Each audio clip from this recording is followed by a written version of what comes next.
Sandfield is a popular pay-and-play 9-hole golf course and driving range, located to the east of the River Gowy, about 3.5 miles south of the Mersey estuary, and 3 miles northeast of Chester. The course lies on the lush pastoral grasslands of the West Cheshire plain, amidst many mature trees, close to the hamlet of Bridge Trafford, between the M56 and the A56. The shallow undulating bowl of the Cheshire plain separates the uplands of the Clwydian Range and the Pennines, to west and east respectively, and is itself divided by an uplifted, irregular sandstone ridge that runs north to south, from Frodsham and Helsby to Bickerton Hill. The par 31 course is attractively landscaped, running to 1,936 yards. It comprises 4 par 4 dogleg holes over 300 yards and 5 short par 3s, some of which often play significantly longer because of the prevailing westerly wind. The first hole is a 325-yard par 4 requiring a precise drive between 2 oak trees at 180 yards, or a long iron layup at the marker post, with an out-of-bounds hedge to the left. Drifting too far right on the drive risks the second shot being blocked by a further oak tree and a small copse of trees on this side of the fairway. A slightly faded drive can prove advantageous as beyond the trees the fairway kinks right. The picturesque slightly uphill green is surrounded by 3 bunkers, 1 front right and a pair to the rear. The second hole is 100 yards exactly, with a pond that seems to have developed its own gravitational field lurking unnervingly close in on the left. The green is protected by 3 sand traps, 1 large bunker front and a pair mid-left and right. The third doglegs markedly as it crosses a drainage channel mid-hole, offering long hitters a risk-reward drive with an emphasis on risk, as success involves carrying a large oak tree at 150 yards, or else producing a carefully drawn tee shot skirting its right edge.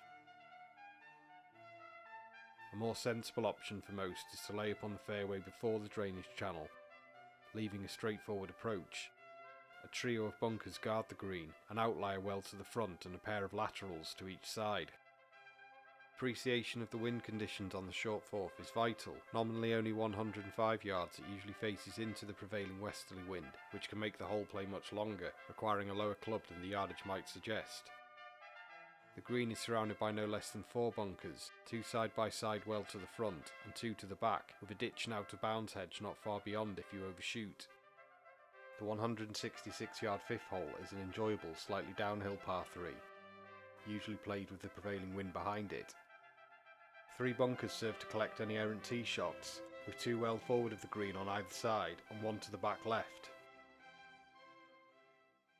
The 78-yard sixth is the shortest hole, with an elongated green that slopes uphill, protected by 3 bunkers, to mid-right and front and back left. Again, when teeing into the wind it can play deceptively long, although it still offers the easiest birdie chance on the course. Sandfield's shortest hole is followed by its 2 longest, the 7th and 8th. At 395 yards, the 7th has a stroke index of 1 off the yellow tees, or 3 off the reds.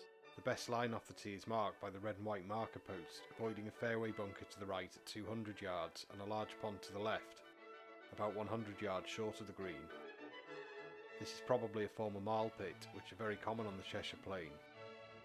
A slightly faded drive is advantageous as the hole kings gently right beyond the fairway bunker.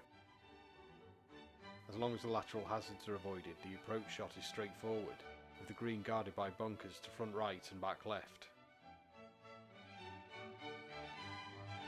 The second hardest hole from the yellow tees is the 8th, also a par 4 at 341 yards. Accuracy on the drive is important as beyond the marker post the wide fairway abruptly bottlenecks between 2 large oak trees which can block second shots. The gateway trees lie about 120 yards before the green, and once negotiated the approach is straightforward to another attractive green backed by trees and the fence of the driving range. Sand lies to mid-left and back right. This enjoyable course finishes with a fittingly short, straight, slightly downhill 9th to a green protected by 3 bunkers, a pair short to the front left and right and 1 to the back left.